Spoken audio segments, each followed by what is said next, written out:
right, we're ready for Judges chapters 14 and 15. We're going to review where we've been and where we're going.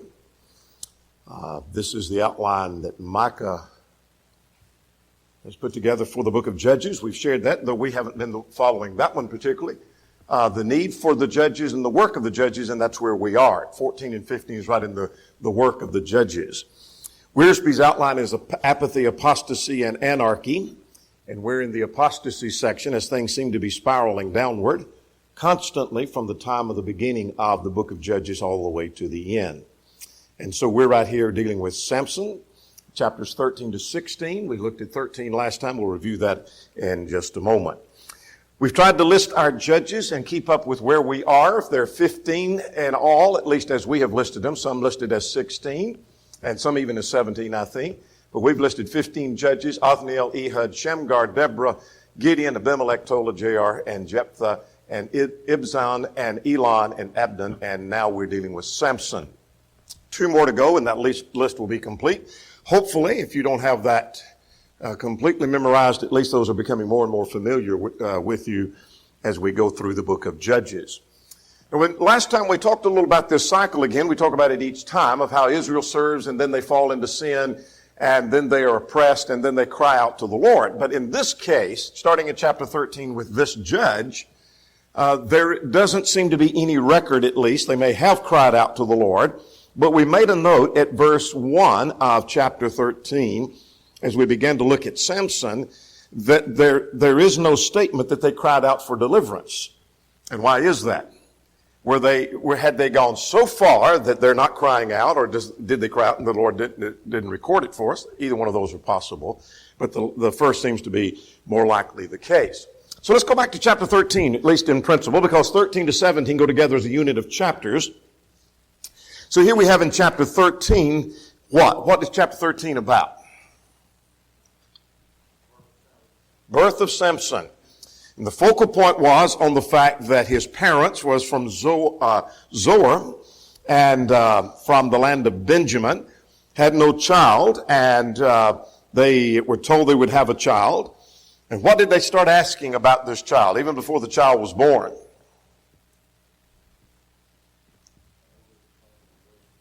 How are we going to raise this child? And teach us what we shall do for this child. Look at verse 8. And furthermore, at verse 12, what will be the boy's rule of life and his work?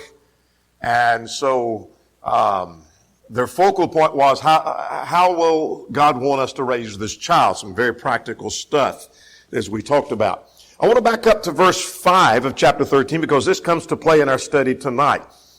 There's going to be a child, and there's 2 things I want us to remember from verse 5. One, you tell me, though, what the 2 things that stand out. It was said that he would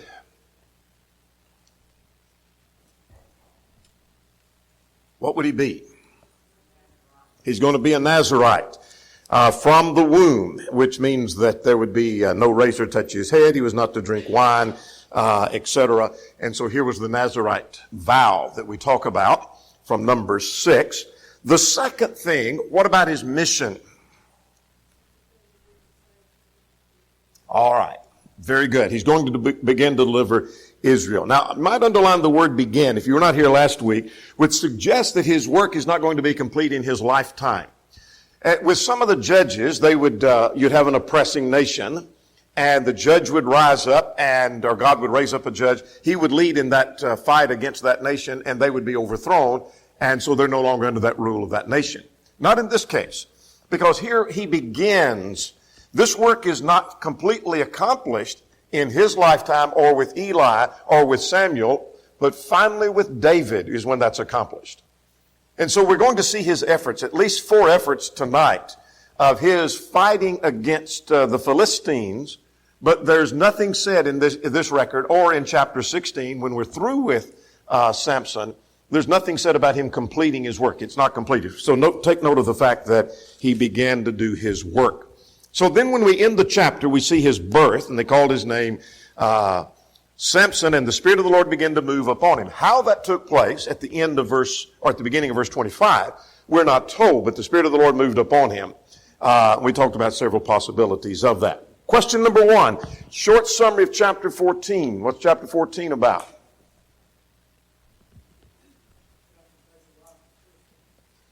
All right, he takes a wife from the Philistines.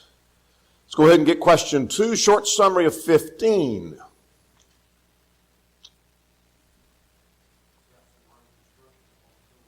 All right, he brings destruction upon the Philistines. Doesn't wipe them out, but there is some destruction that comes upon them.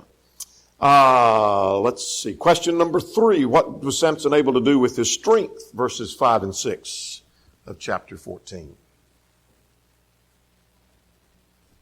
All right, he's able to kill and tear a lion apart with his hands and had no tool or instrument or weapon.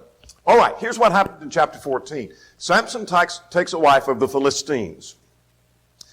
4 things we're going to see. He takes a wife of Timnah. We'll find that on the map in a moment. He poses a riddle at his feast. Samson's wife presses him to reveal his answers. And then Samson kills 30 Philistines and his wife is given to another. Now, here's some things I want you to watch for as we go along through these 2 chapters. I want you to watch for his attack, anything he did against the Philistines. And I'm tying this back with chapter 13 and in verse 5, he began to deliver.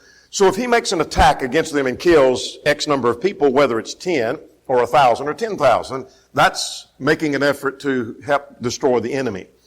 Or if he does anything to bring their economic decline, that is an attack against the enemy. So watch how many times that happens in these 2 chapters, and we'll see more in chapter 16. So watch for that. Secondly, I want you to watch for this, that watch his problems that he had with himself.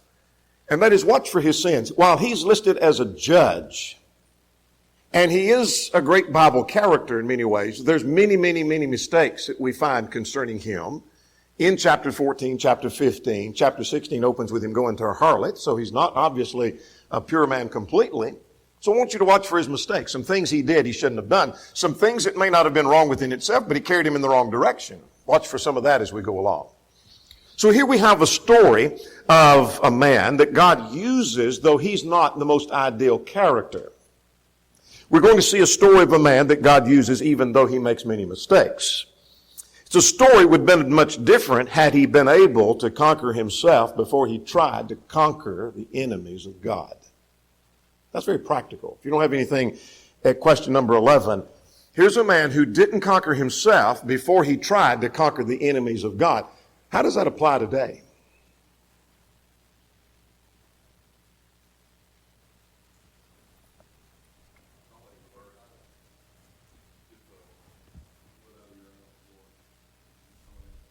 All right, get the beam out of your eye before someone, take it out of someone else's eye. Somebody over here.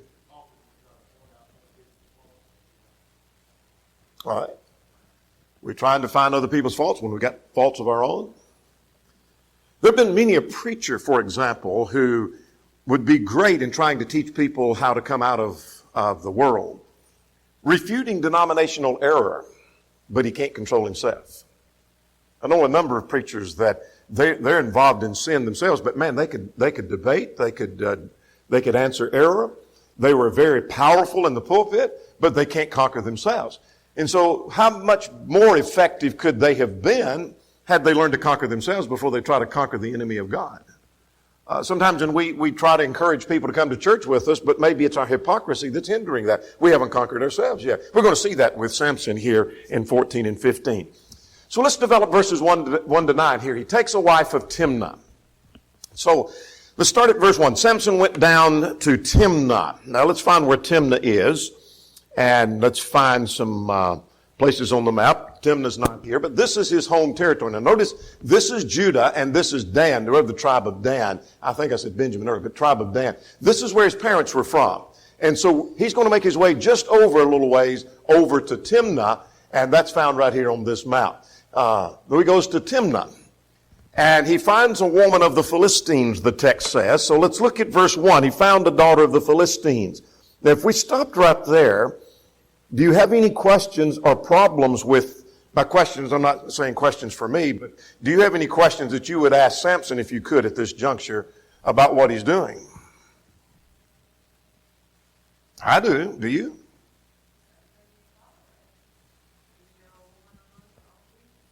Absolutely. Is there not a woman among them? So look at verse 2.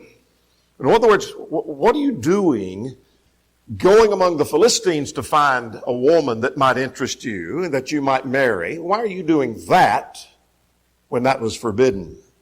So he went and told his father and mother, saying, I found a woman, a daughter of the Philistines. So it's not that he's confused, that this, I think, is an Israelite. This is a daughter of the Philistines. She's among the pagans. Now, therefore, get her for me as a wife. Now, the custom was, it's unlike our day and time in the Western world where a man chooses for himself and a woman chooses for herself who they will marry. This would be arranged, and the parents took care of arranging all of that.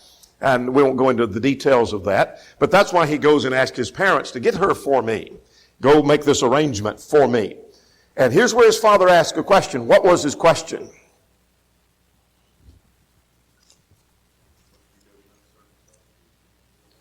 Yeah, do you have to go there to find a wife? Is there not some, lost my place. Verse 3, is there no woman among the daughters of your brethren? Is there not somebody among the people of God that you can marry, that you've got to go among the Philistines and find someone? Is that the case? Now let's stop here just for a juncture, just to make a connection. Exodus 34, you might want to make a marginal note in your text if you don't have that in your text. But in Exodus 34 and in verse 16 is a passage that would tell us that that was forbidden by God. It was wrong. This was not just a bad idea. This was something contrary to the law of Moses. God through Moses had said, you make no covenant with them, make no sacrifice with them. Verse 16 says, you take his daughter for your son, and his daughter will play the harlot with your son, and make your sons play the harlot with their God. In other words, don't marry the people of the land. A second passage along the same line is Deuteronomy 7. Look at Deuteronomy 7 just quickly. In verses 3 to 7, you shall not make marriages with them. And the warning was at verse 4 that they'll turn away your sons and your daughters from following me. They'll follow after idolatry. So don't make marriages. So this was forbidden. And so he's come, and there doesn't seem to be much discussion, at least on his part. That probably is what his parents are thinking of, though they never mentioned the law. But he never brings this up, and never seems to enter his mind. I want this daughter among the Philistines. Go get her for me. She pleases me. More about that in a moment. Like verse 4 now, before we leave that section. But his father did not know that it was of the Lord that he was seeking an occasion to move against the Philistines, for at that time the Philistines had dominion over Israel. The Philistines were for 40 years in power and dominating, and that continues through David. But now, I'll come back to verse 4. Let's go back to the principle of verse 3. Any observations about him going among the daughters of the Philistines? Any questions? Lessons you learned?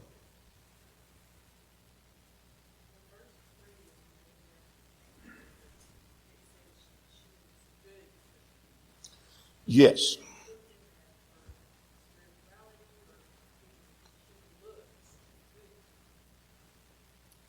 Interesting note. Yes, look at the end of verse 3. For she pleases me well, and a literal footnote says that she is right in my eyes. In other words, just as Jeanette suggested, she looks good. He is driven by a motive that is inferior to a spiritual motive. In other words, he doesn't say, I'd like to find this woman because I think she will be of spiritual strength to me. She will help me serve God. She will help me be what I should be. She looks good to me. He is driven by the wrong motive.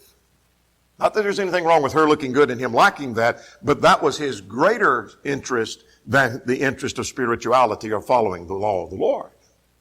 Now let's go back to verse 4. But her father did not know that it was of the Lord that the he, I think, refers to the Lord.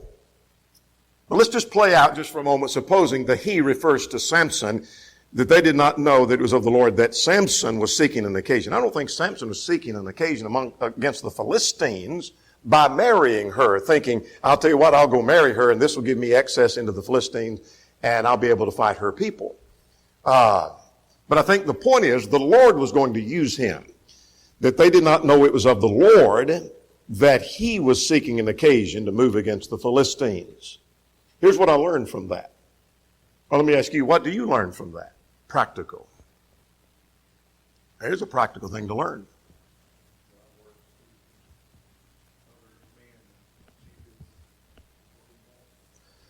Yes, God can even use the sinful actions of men to accomplish his purpose. Would you agree with that?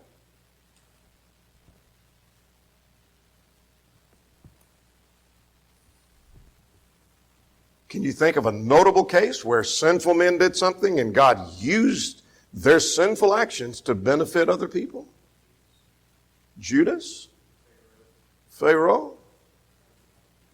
Crucified Jesus, yeah. They took by their wicked hands, they crucified him, the text said. But God used that for our salvation, didn't he? And these other examples that have been cited. So God sometimes can use sinful action, not that he approves of that, not that he said, I want you to do that, but if you're going to make that choice, I can use that to accomplish something from that for my benefit. And he did here. You're going to choose to marry among the Philistines? I'll use you to go in among them, and maybe I can use that to accomplish my purpose. So now let's go on to verses 5 to 9. Samson and his parents go to Timnah. So in other words, the parents caved to him, basically, and I want you to go get this woman for me. So they say, no, we shouldn't do that. You should not marry her. But they go anyway. So now look at verse 5. So Samson went down to Timnah with his father and his mother and came to the vineyards of Timnah. Now wait a minute. What's he doing in the vineyards? Does that raise a flag?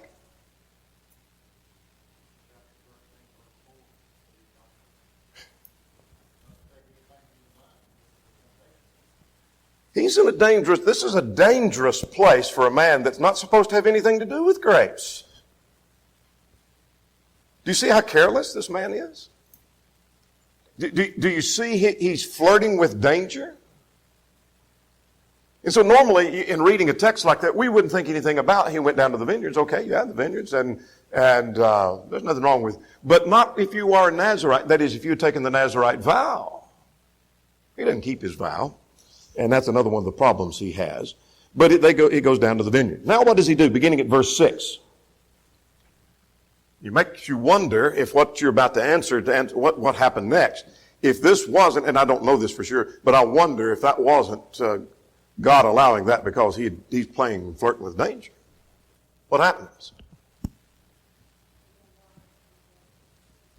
A young lion comes up and attacks him, roaring against him. And the Spirit of the Lord, same concept of verse 25 of the previous chapter, the Spirit of the Lord came upon him, and he mightily came upon him, and he tore the lion apart as you would tear a young goat, as though it was nothing. One writer says it's the idea of tearing a young goat that has been cooked. You think how easy it would be to tear I think it'd be kind of hard to tear a young goat apart. But a young goat that's been cooked, even a chicken would be kind of hard to tear apart, but after it's been cooked, it's kind of easy to tear apart. He tore the lion apart like you tear something that's been cooked. But he didn't tell his father and mother what had happened. Now look at verse 7. He went down and talked with the woman, and she pleased Samson well. He's following the desires of the flesh and not his interest of the Lord, but yet the Lord's going to use him. All right, look at verse 8 and 9, and we'll get what happens next in verses 8 and 9.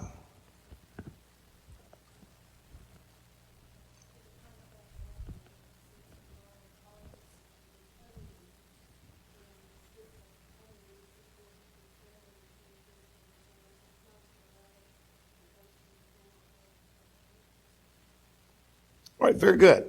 Yes, after some time, so apparently some time has passed. We take it, or at least I take it, as some have suggested, that after some time, the carcass has, the flesh has all been eaten, and you basically got a skeleton of the lion there, and within that the bees have got him a hive, and he goes in and he robs the honey out of that. And so that's going to play into part of the story, as you well know. So let's go back now to the rest of chapter 14, Now, he poses a riddle beginning at verse 14. This is a wedding feast. It would last for days, as much as a week or longer in some cases. And so his father went down to the woman. So his father's involved in making arrangements for the marriage. So the marriage has been arranged. And somewhere in the process between it being arranged and the marriage taking place is when this lion event or scene takes place. And they usually had a host of young men who would come with him. Well, Samson doesn't bring his own young men because this is in Philistine territory. So what do for him? They bring him 30 companions. Now, he poses a riddle, and his riddle was,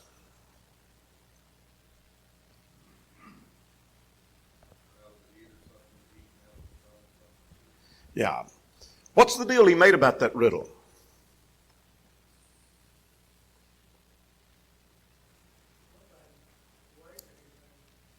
It's basically a wager.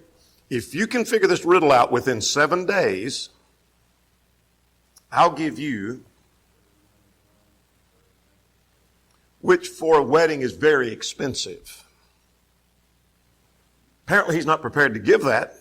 As evidence, he's got to go kill some men to get it a little bit later.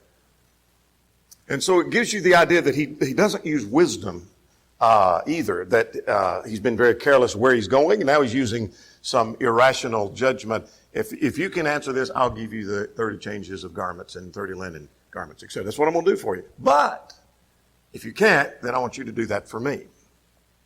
And so now for 3 days, they couldn't explain that. Now beginning at verse 15, now what happens? 15 to 18.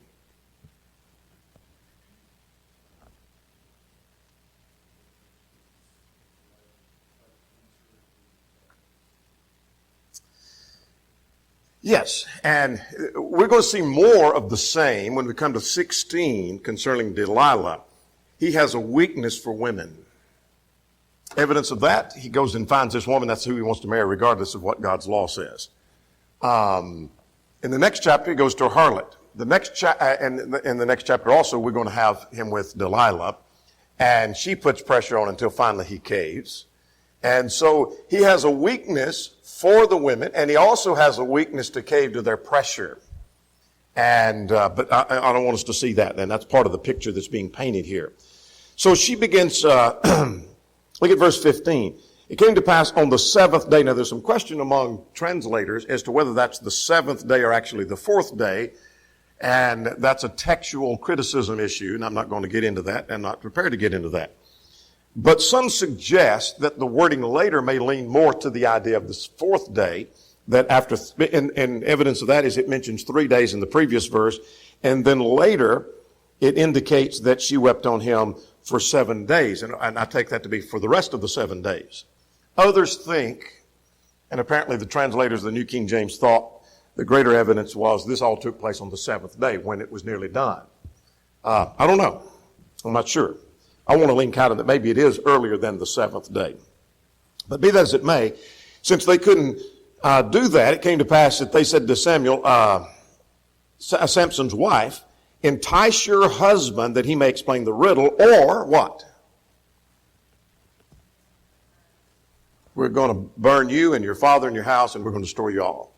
Puts a lot of pressure on her. You go in and you find out. And so she wept on him. And what was his reaction?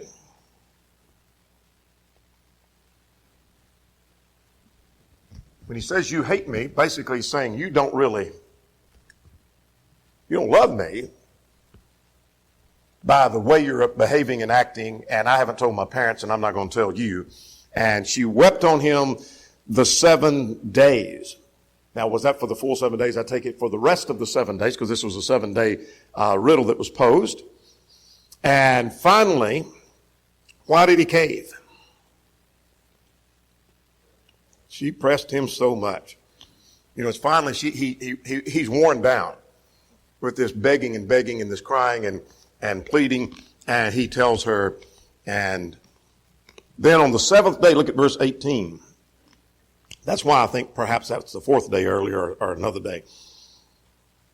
The men come and they solve the riddle, and What was his response to that? You wouldn't have figured this out if you hadn't been plowing my heifer. Now, some commentators approach that from the vantage point that he shouldn't have called his wife a heifer. That's probably not advisable. But I think it's the idea. Typically you don't plow with a heifer, and you don't plow with someone else's heifer. And I think it's just a phrase that stands for simply, they didn't play by the rules. Make sense? I don't think it's a reference that he was referring to her as a heifer, but you didn't play by the rules. In other words, you cheated in this. And he's angered by that. And you would not have solved the riddle. So 19 and 20, what's his response?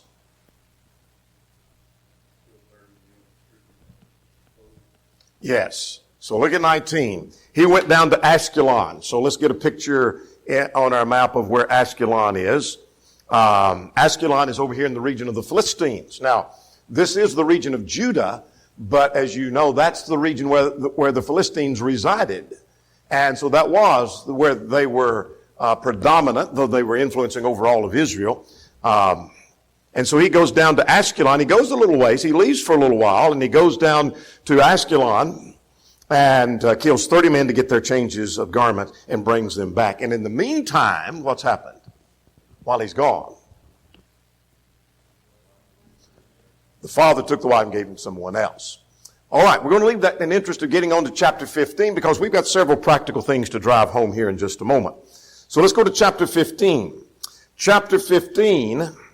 So we're looking for ways in which he attacked the Philistines. So far, we've got one attack, basically. What did he do so far? Kill 30 men.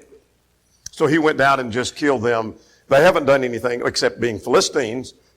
He, out of anger, goes down and kills them and then comes back. All right, here's chapter 15. Samson brings destruction upon the Philistines. Now, perhaps this could be organized a little differently, but I've got 8 points here. That Samson returns, verses 1 and 2. What does he find when he comes back? He comes back to celebrate and brings a young goat and says to the father, I'm ready to go into the room of my wife. And what does he find? Well, she's not your wife anymore. I've given her to someone else. And she's got a sister. You can take her instead. What was his reaction? 3 to 5.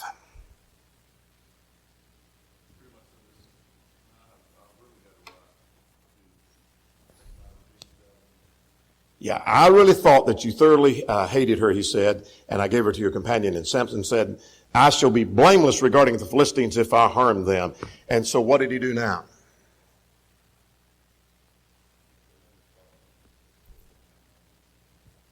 Yeah, I got 300 foxes. Some think that literally would be jackals. I don't really care, but it's jackal or a fox, most translations think. And what did he do with the 300 foxes?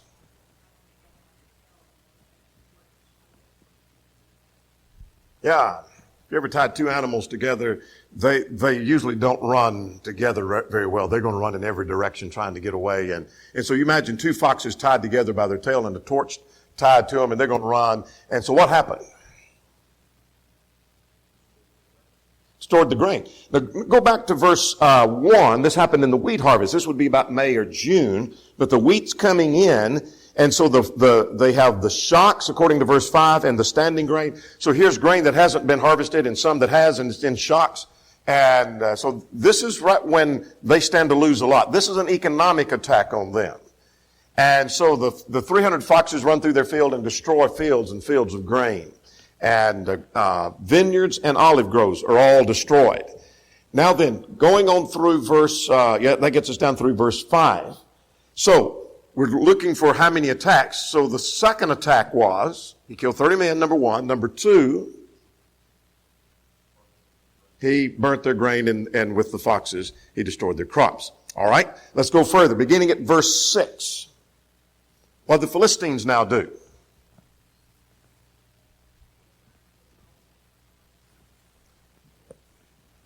Burned his wife and her father. Now this is interesting. I learned something. What do you learn from that? Now, I want you to compare for practical observation, chapter 14 and in verse 15. She was threatened, if you go entice your husband or we're going to kill you. And so she did everything she could to avoid that. And now what happens at verse 6? Did it anyway. Yeah. If you don't have anything to answer to question number 11, here's one of the things I learned, and that is that the very problem we seek to avoid may be the very problem we create. Does that make sense? Sometimes we're running so far from this problem trying to avoid that we run right into that problem and we create the very thing. She's wanting to try to make the Philistines happy so she doesn't die. And part of what she did caused the Philistines to come and kill her and her father, as we see at verse 6. And so they came and they burned her and her father, the very thing she was seeking to avoid. Now beginning at verse 7 and 8, what does Samson do this time?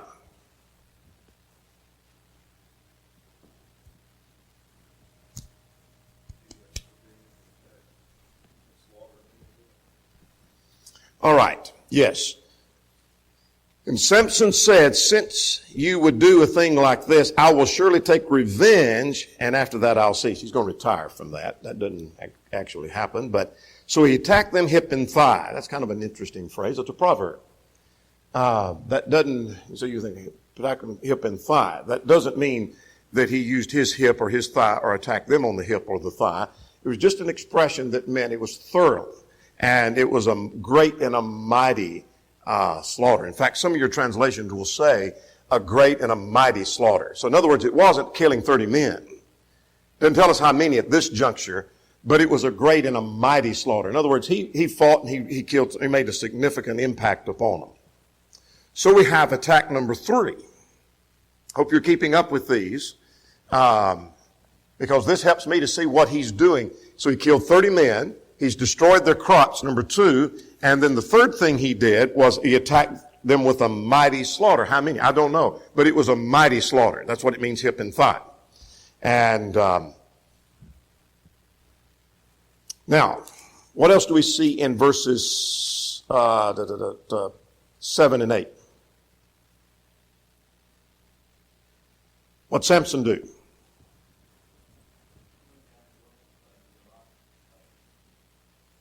All right. Let's find that on our map. And that should be right here. Timnah is where he went and found her. He's gone over and killed some, and now he's gone over at Etam, and he's hid in the cleft of a rock. So he's gone off to hide, to get away from the Philistines, and thinking that he said he's going to cease from his labors, and basically this fight, I'm done. This fight is over. Well, it ain't over. What happens next?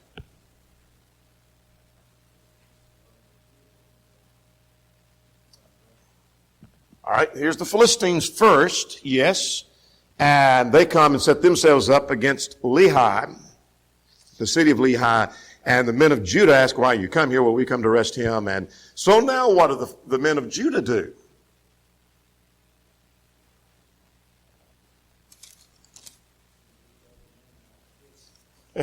They sent 3,000 men out to get him. Now, I won't come back to that in a moment.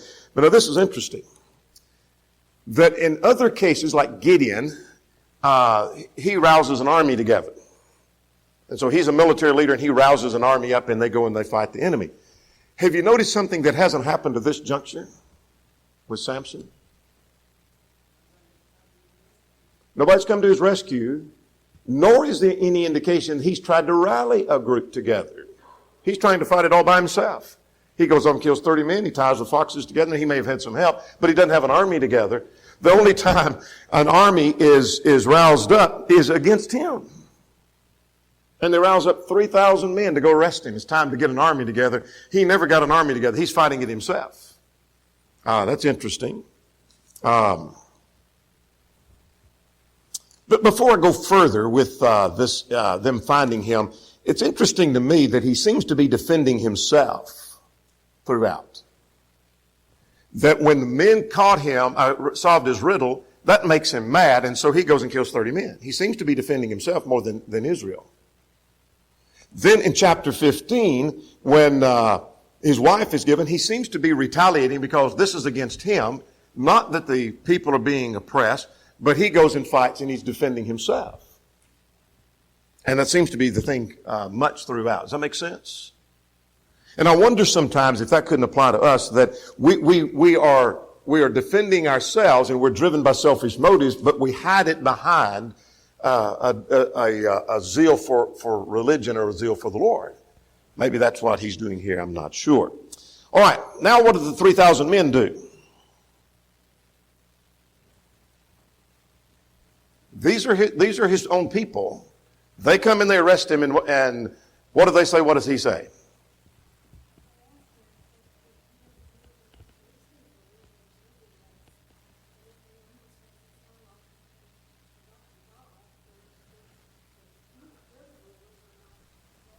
Good point. Yeah. In other words, you're messing with the Philistines and you should have left them alone. We got them all upset now. And you should have left the Philistines alone, and they rule over us. And you're right. They seem like they have forgotten God rules over us, and if we fight against the enemy the way God wants us to, then we'll prevail. They seem to have forgotten that. So they arrest him. He begs that don't kill me yourself, but take me back. And so they said, but we'll turn you over to the Philistines. And so they bound him with 2 new ropes. What's the significance of a new rope? Stronger. It's not worn out. It's not rotten. So, and it's interesting also that there's no indication that he used or had strength to break from those ropes while in the hands of Judah. But they take him and turn him over to the Philistines. Now what happens? 14 to 17. When the Philistines came out shouting against him, here we see that Spirit of the Lord moving upon him. The Lord's going to use him. That's twice, or the third time we've seen that phrase. The Spirit of the Lord moved upon him, and now what happens? Yeah, like it was burning or melting. The footnotes in some translations will say that it melted off of him. And he broke through and he got the jawbone of a donkey. And now what's he done? Number 4 of our attacks. What does he do now? 1,000 of them with the jawbone of a donkey. And Samson would say, with the jawbone of a donkey, heaps upon heaps. With the jawbone of a donkey, you have slain 1,000 men. So, if you haven't got your list complete, you should have 4 attacks in these chapters. And that is, he killed 30 men. He destroyed their crops. He attacked with a mighty slaughter. And in verses 7 and 8, and now he kills 1,000 with the jawbone of a donkey. Now then, what happens in 18 and 19?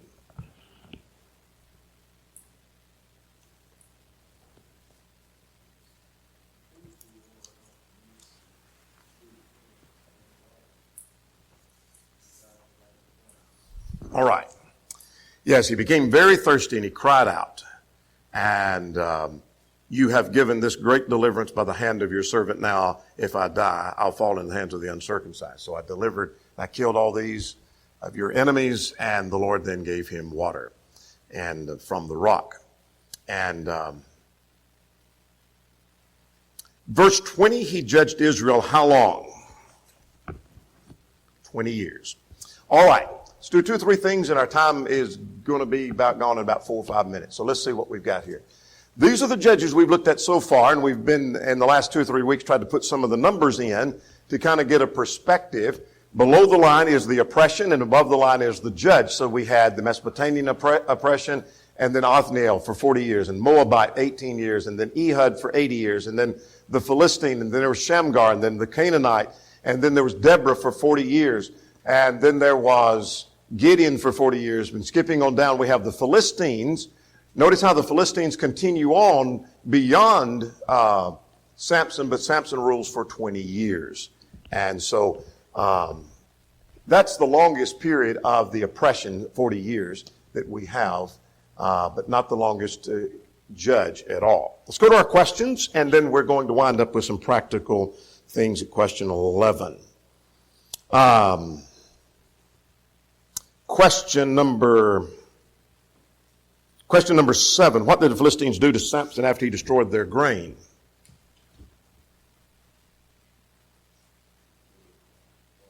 killed his wife, and killed and burned his wife and her father.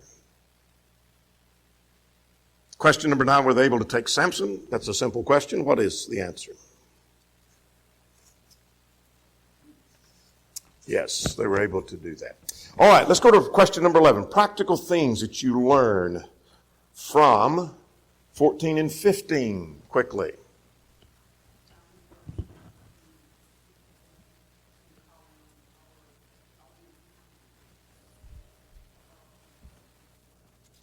Very good. Yes, that's the only time that it's mentioned that he or the people, they may have, but it's the only time that's recorded. What else? Practical.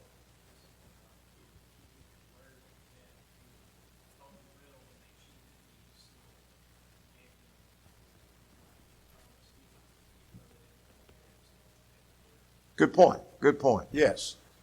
He did what he agreed to do, even though they didn't follow the rules. Good point. What else?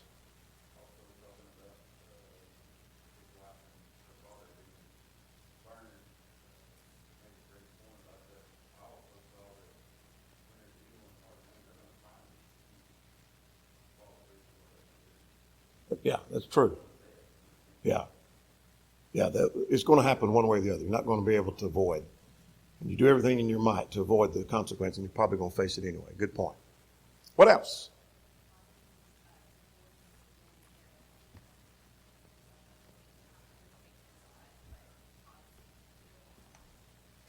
Yes, I think that's true. And I'm convinced Romans 8:28, all things work together for good, is something that would be applicable here. We won't have time to go over all of this, but people in love can be stubborn and they won't listen to advice or instruction. How many people have you known that have fallen in love and they're head over heels with someone and you give them advice? This is not wise. And they listen to you. Has anybody ever had that happen? They won't listen. You've heard me tell before, some of you have anyway. My dad used to illustrate that. It's like telling them that they shouldn't get married and they'll back out of it is like spitting at Niagara Falls and expecting it to run backwards. It ain't going to happen. It ain't going to happen. The second thing, desire causes one to ignore the law or the Word of God. Would you agree with that? It did with Samson. He wanted her and didn't regard what God had, no regard to what God had to say. I want her and I'm going to marry her. And that he did. What else do you learn before I give another one?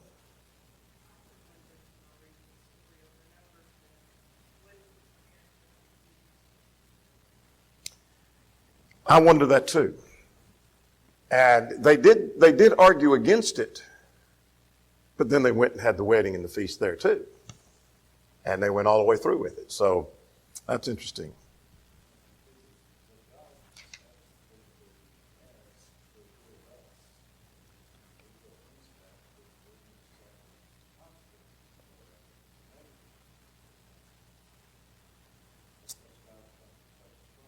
Exactly.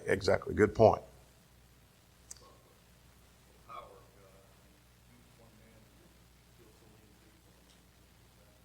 Yeah. Exactly.